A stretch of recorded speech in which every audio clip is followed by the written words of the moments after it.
नमस्कार विद्यार्थी मित्रांनो, मी निशिकांत पवार तुम्हा सगळ्यांचं विजन गव्हर्नमेंट जॉब या एज्युकेशनल प्लॅटफॉर्मवरती अगदी मनापासून स्वागत करतो।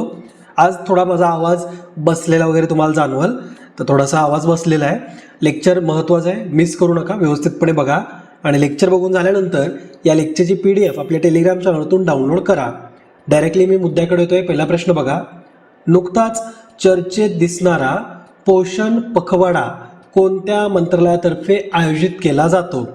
तर रिसेंटली पोषण पखवाडा हा चर्चेमध्ये होता, तर तो दरवर्षी महिला व बाल विकास मंत्रालयाकडून आयोजित केला जातो।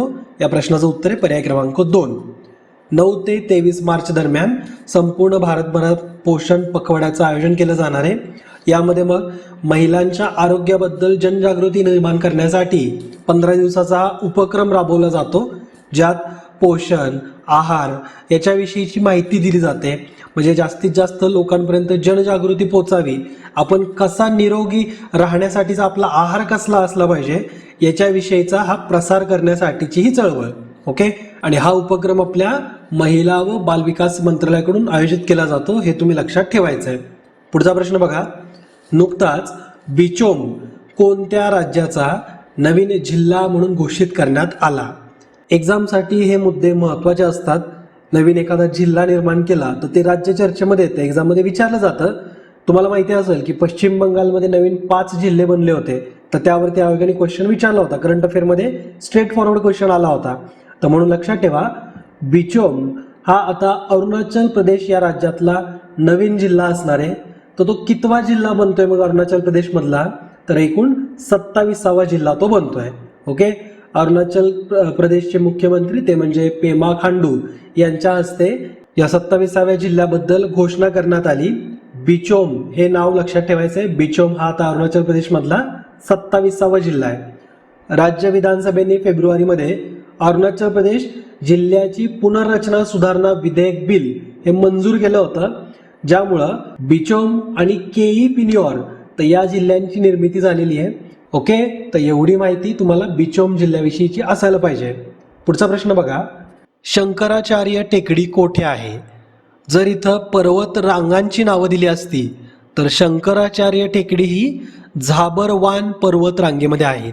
झाबरवान ही झाबरवान पर्वतरांग कुठं आहे?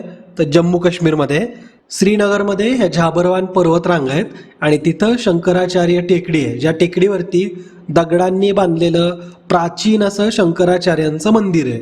ओके, हे रिसेंटली चर्चेमध्ये का आलंय?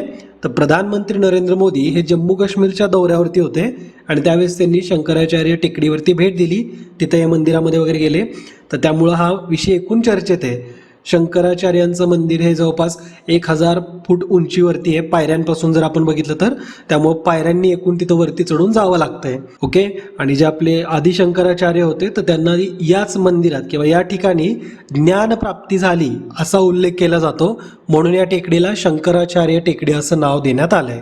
ओके, तर हे कुठल्या केंद्रशासित प्रदेश किंवा पर्वतरांग जरी लक्षात ठेवली तरी भारीच आहे। झाबरवान पर्वतरांग कुठं आहे? ती श्रीनगरमध्ये। ओके, पुढचा प्रश्न आहे, नुकतेच पंतप्रधान मोदी यांनी डॅश डॅश इथं सिक्कीमच्या पहिल्या रेल्वे स्थानकाची पायाभरणी केली, तर कोणत्या ठिकाणी सिक्कीमच्या पहिल्या रेल्वे स्टेशनची पायाभरणी केली आहे? तर ते ठिकाण म्हणजे रंगपो। रंगपो या ठिकाणी सिक्कीममधलं पहिलं रेल्वे स्टेशन असणार आहे, ज्याची पायाभरणी पंतप्रधान नरेंद्र मोदी यांनी केली आहे। ओके, सरकार हा 3 टप्प्यांमध्ये प्रकल्प राबवणार आहे।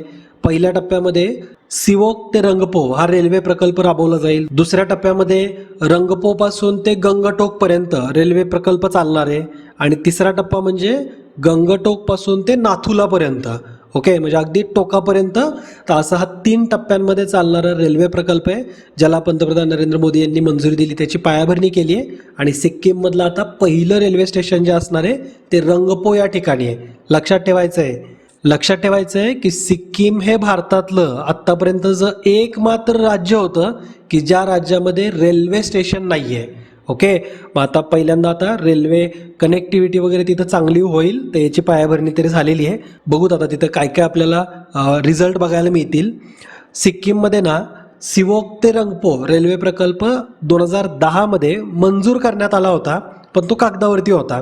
पुन्हा जाऊन 2015 मध्ये त्याची सुरुवात झाली आणि आता हा प्रकल्प थोडा लेट झाला आहे, विलंब झाला आहे, पण आता सुधारित प्रकल्प हा आता 2024पर्यंत 2024च्या शेवटापर्यंत पूर्ण करणं ही जबाबदारी भारतीय रेल्वेवरती दिलेली आहे. ओके, याच्यासाठी आता जवळपास 12,500 कोटी रुपये हे या प्रकल्पासाठी अपेक्षित आहे. ते लक्षात ठेवू शकता. डिसेंबर 2024पर्यंत हा प्रकल्प 3 टप्प्यातला जो प्रकल्प आहे हा पूर्ण होईल. ओके, पुढचा क्वेश्चन बघा. महतरी वंदना योजनेअंतर्गत पात्र विवाहित महिलांना मासिक किती आर्थिक सहाय्य मिळेल? महतरी वंदना योजनेअंतर्गत मासिक म्हणजे प्रत्येक महिन्याला 1,000 रुपये ह्या पात्र विवाहित महिलांना मिळतील. तर अशी ही योजना आहे. मग आता एक्झाममध्ये आपल्याला काय विचारलं जातं? एक्झाममध्ये विचारलं जातं की ही योजना कुणी सुरू केली आहे, कोणत्या राज्यामध्ये सुरू केलेली आहे, त्याचबरोबर या योजनेअंतर्गत कोण पात्र असणार आहे. तर ही सगळी माहिती तुम्हाला असायला पाहिजे. पंतप्रधान नरेंद्र मोदींनी छत्तीसगडमध्ये महतरी वंदन योजना ही सुरू केली आहे. छत्तीसगडमधल्या पात्र विवाहित महिलांना दर महिन्याला 1,000 रुपये या योजनेअंतर्गत दिले जातील.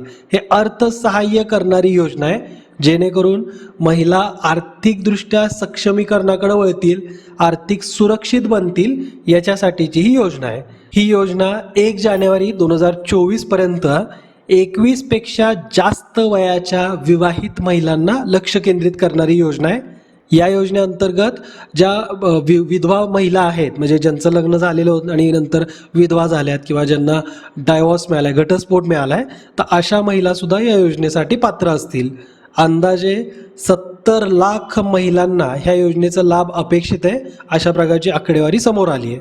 ओके, तर ही योजना कुठं सुरू करण्यात आली आहे, काय या योजनेअंतर्गत दिले जाईल, याची माहिती तुम्हाला समजली आहे. महिलांना आर्थिकदृष्ट्या सक्षम बनवणं किंवा त्यांना आर्थिकदृष्ट्या सुरक्षित बनवणं या दृष्टिकोनातून ही योजना सुरू करण्यात आली आहे. पुढचा प्रश्न बघा. नॅशनल क्रिएटर अवॉर्डमध्ये best creator for social change हा पुरस्कार कोणाला मिळाला?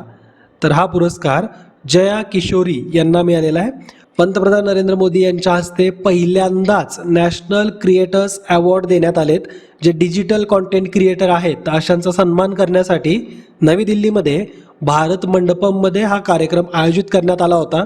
जे फेमस यूट्यूबर्स वगैरे आहेत, तर अशांना हा पुरस्कार नॅशनल क्रिएटर्स अवॉर्डचा वेगवेगळ्या कॅटेगरी अंतर्गत पुरस्कार मिळाला आहे. या कॅटेगरी लक्षात ठेवा. अशा प्रकारचा भारतात पहिल्यांदाच पुरस्कार दिला जातोय, त्यामुळे सुद्धा हा महत्त्वाचा आहे. आणि नवी दिल्लीमध्ये जे भारत मंडपम एक भव्य दिव्य असं जे बांधकाम केलेलं आहे, जे स्ट्रक्चर उभारलेलं आहे, तर याच्यामध्ये या कार्यक्रमाचं आयोजन केलं होतं. ओके, ज्यामध्ये best creator for social change हा जया किशोरी यांना मिळाला आहे. त्याचबरोबर best creator in food category Kavita Singh किंवा कविताच किचन म्हणून त्यांचं चॅनल आहे, त्यांना मिळाला आहे. त्याचबरोबर फेवरेट ट्रॅव्हल क्रिएटरचा अवॉर्ड काम्या जानी यांना मिळाला आहे. त्याचबरोबर डिसरप्टर ऑफ द इयर हा पुरस्कार बिअर बायसेप्सच्या रणवीर अलाहाबादिया याला मिळाला आहे. त्यानंतर RJ रौनकला मोस्ट क्रिएटिव्ह क्रिएटर मेल कॅटेगरीमध्ये पुरस्कार मिळाला आहे. फिमेल कॅटेगरीमध्ये हाच पुरस्कार श्रद्धा यांना मिळाला आहे. ओके, त्याचबरोबर इतरही काही महत्त्वाच्या कॅटेगरीज दिलेल्या आहेत, एकदा तुम्ही बघून घ्या. याच्यावरती क्वेश्चन येण्याची शक्यता आहे. मी आणखीन एक तुम्हाला सांगतोय, ते पण लक्षात ठेवा. सेलिब्रिटी क्रिएटर अवॉर्ड हा अमन गुप्ता यांना मिळालेला आहे. शार्क टँक वगैरे जर तुम्ही बघत असाल, तर त्याच्यामधले हे एक famous personality celebrity creator award कॅटेगरीमध्ये त्यांना पुरस्कार मिळाला आहे. ओके, तर आजच्या लेक्चरमध्ये माझी एनर्जी मे बी थोडीशी डाऊन वाटली असेल, पण हे लेक्चर महत्त्वाचं होतं आणि तुमच्यापर्यंत वेळेत घेऊन येण्यासाठी एवढे एफर्ट तर दिलेच पाहिजेत. तर आपण नेक्स्ट लेक्चरमध्ये एका नवीन एनर्जीने भेटू. तुमच्या कमेंट वाचल्यावरती एनर्जी येईल, तर त्या एनर्जीसह नेक्स्ट लेक्चरमध्ये भेटू. जय हिंद, जय महाराष्ट्र, धन्यवाद.